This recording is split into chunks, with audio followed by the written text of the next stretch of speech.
The Democrat Party is the establishment's last hope of continuing to exist.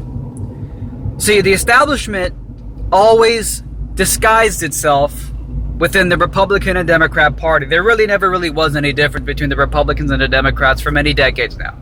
They were essentially the same, controlled opposition, the illusion of choice, so that voters would keep voting into it. Donald Trump, unlike Bernie the weak boy Sanders, who completely sold out to his own constituents, who donated all the last few dollars they had in their fucking poor accounts to fucking Bernie, but they ain't gonna get a fucking refund. Bernie sold out, endorsed Hillary, the corporate whore establishment, Clinton, but Donald Trump did not. See, Donald Trump stole the election from the establishment. Hillary Clinton stole the election from the voters. And that is just a fact. That's why the GOP establishment hated Trump and did everything they possibly could to try to steal it from him. But it didn't work. So the irony here is that the establishment, which has dominated this country for decades, is finally coming down into its own ashes. It is finally being defeated. And the sweet irony of it all is that the last harboring area, the last fucking place of salvage that the establishment can hide is in the Democrat Party. It's in the Democrat Party, and the DNC leaks prove this. It proves that the Democrat Party is not the party of liberalism and we care about you. That's just a disguise to make it seem like they're not evil predators. And that's exactly why the last place the establishment has to hide is in the Democrat Party. Because that's what the Democrat Party has existed for decades. It's the plausible deniability party. It's, well, hey, they're the liberals. They always say they're always fighting against racism and sexism and misogyny and homophobia and Islamophobia. They must care about us, right?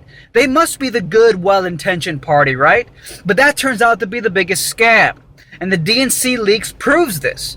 It proves that there is an evil, predatory establishment power behind the Democrat Party that will literally steal the election from Bernie Sanders, even though he was most probably going to win the popular vote over Hillary fucking Clinton. So of course, this is the last place that the establishment has to hide, because that was how the Democrat Party operated. We care about you. We're the bleeding heart liberals. Nah, nah, nah. And of course, that's the best place for a predator to hide. All right?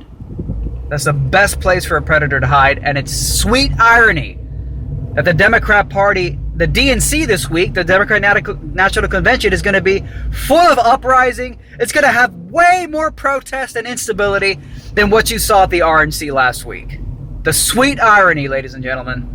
And so, speaking of black privilege and the historical fact that African kings engaged in the slave trade by selling other black people, I want to play a clip for you guys from the book Black Rednecks and White Liberals. Because there's a chapter in this book that obliterates this idea that white people are the evil slave masters and they're the only race on the planet who should feel guilty of slavery. I'm going to play a quick preview from that. Incredibly lopsided coverage of slavery in the United States or in the Western Hemisphere as compared to the meager writings on the even larger number of Africans enslaved in the Islamic countries of the Middle East and North Africa, not to mention the vast numbers of Europeans also enslaved in centuries past in the Islamic world and within Europe itself. At least 1 million Europeans were enslaved by North African pirates alone from 1500. So again, guys, that's just a preview from the book Black Rednecks and White Liberals. There's so much you need to learn. And honestly, in the age of Black Lives Matter, where these maniac black racists are trying to blame you, the white man, for things you didn't do, you have to arm yourself with knowledge. You have to arm yourself in self-defense with ideas. Again, I'll put the link to this book in the description below. And by the way, you could actually get this audiobook. It's also available in paperback, but if you're an audiobook fan like I am, you can get an audiobook too. You can get the audiobook for free when you sign up for Audible. They give you 1 free audiobook. Again, I'll put the link to the book in the description below. They lied. Okay. They said there were weapons of mass destruction. They knew there were none. My mom is the strongest woman I know. She should This be is running. not about my family or his family. Okay. This is about the South Carolina family.